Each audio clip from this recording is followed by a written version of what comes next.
Et notre région qui regorge de belles surprises. Si vous ne savez pas quoi faire, moi je vous conseille une exposition qui a lieu par exemple à Dijon. Cette exposition s'appelle comment, Sophie Jolivet ? Nature incognito. Voilà, là on se dit d'accord, ok, on est certainement en plein dans l'actualité, il y a des enjeux mondiaux, on parle beaucoup de nature et précisément de biodiversité. C'est quoi cette exposition ? C'est une exposition qui vous propose d'aller explorer la face cachée des villes, c'est-à-dire la ville comme un écosystème, comme tous les écosystèmes, comme une forêt par exemple. On n'en a pas forcément conscience. Hein. Exactement. Je le disais tout à l'heure, il y a des endroits insoupçonnés où finalement la nature reprend ses droits. Je prenais l'exemple d'un chantier.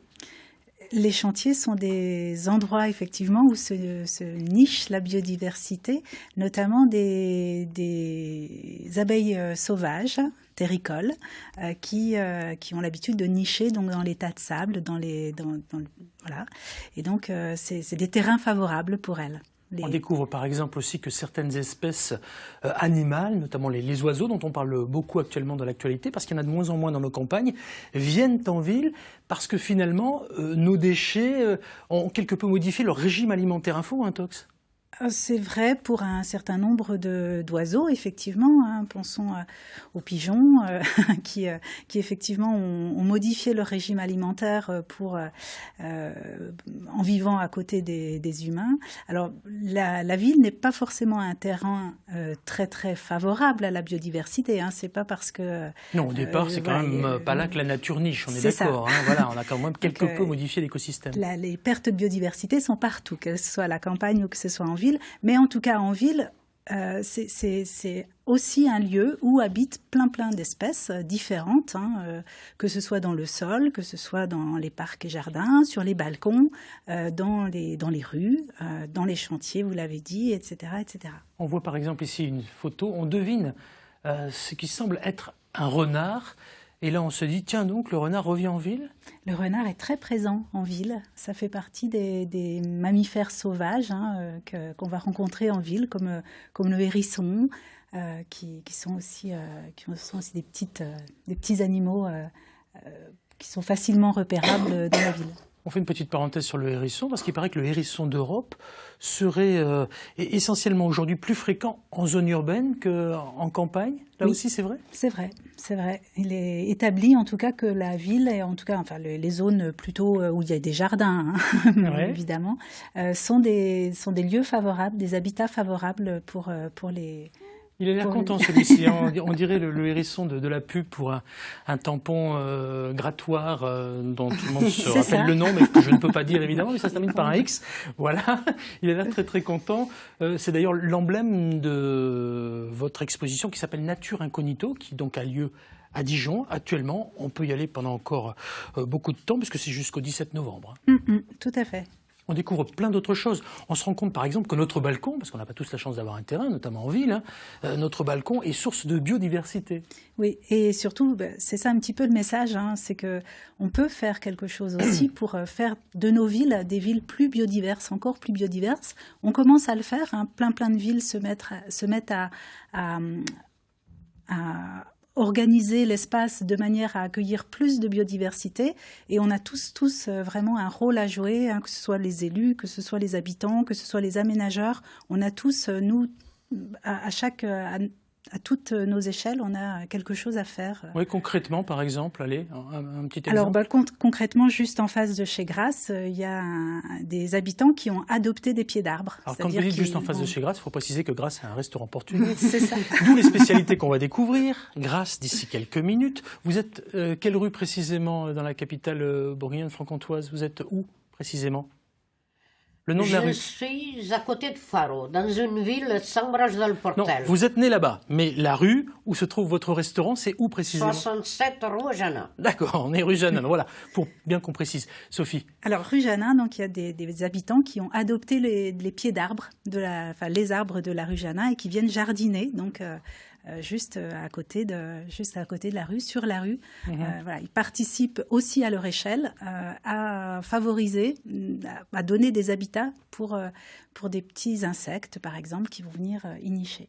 On a vu très rapidement, je ne sais pas si on peut revoir la photo, mais moi j'ai vu un lampadaire, parce que c'est vrai que dans la ville, finalement la nuit, c'est pas vraiment la nuit. On voit ça et on a observé du coup que ça modifiait les feuilles des arbres, que certains oiseaux ne comprenaient pas tout, parce qu'il faisait finalement toujours jour.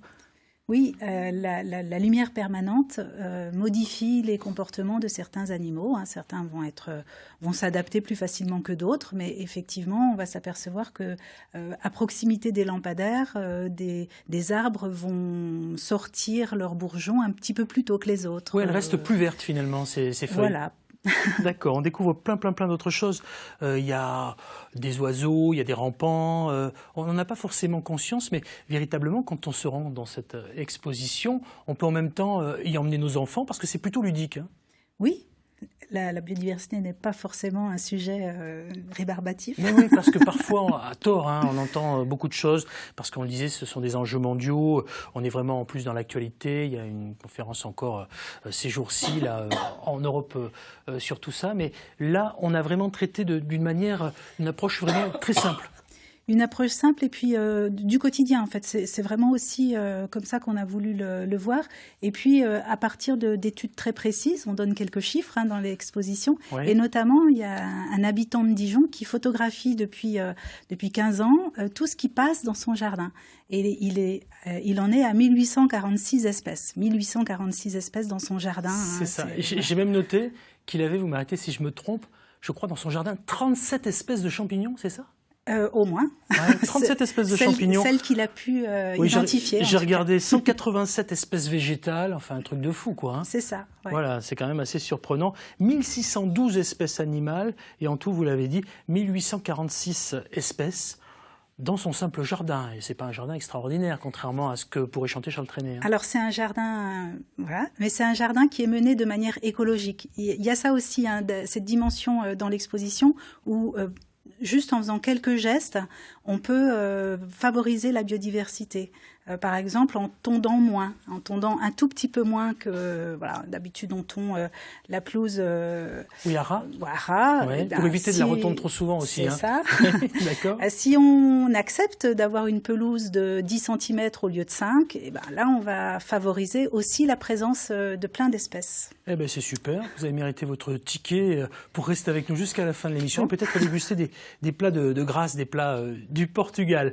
Mais avant de partir pour le Portugal, on va rester chez nous en Bourgogne-Franche-Comté pour vous rappeler déjà la date de cette exposition qui s'appelle Nature Incognito. C'est jusqu'au 17 novembre. C'est la face cachée des villes, en fait. C'est au Jardin des Sciences de Dijon, pour être très précis, sur notre biodiversité. Et soyons encore plus précis, on va partir pour le Jura maintenant, entre Saint-Didier et Quintigny, pour ceux qui connaissent, précisément à l'Étoile, au centre Athéna. C'est un refuge pour animaux sauvages, mais alors totalement unique en France. Regardez avec moi. Elles se prélassent dans leur nouvel enclos. Ces deux femelles sont les premières occupantes de l'extension du centre Athéna, un bâtiment spécialement conçu pour les lynx, les chats sauvages et d'autres grands carnivores. En fait, c'est des animaux sauvages qui sont soumis aux intempéries, ça fait partie du jeu.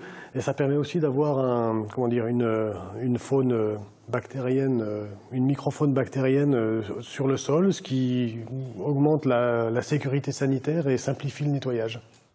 Jusqu'à présent, les animaux vivaient dans des enclos construits à la création du refuge il y a 30 ans. Les jeunes lynx orphelins étaient élevés ici avant d'être relâchés. Mais les bâtiments sont devenus trop étroits. C'est-à-dire qu'auparavant, ils avaient à peu près le tiers de ce qui est maintenant mis à leur disposition. Et en plus, on a un enclos extérieur grillagé et électrifié qui permet d'avoir un environnement, disons, plus naturel. Coût du chantier, 368 000 €, surtout financé par des mécènes et des dons.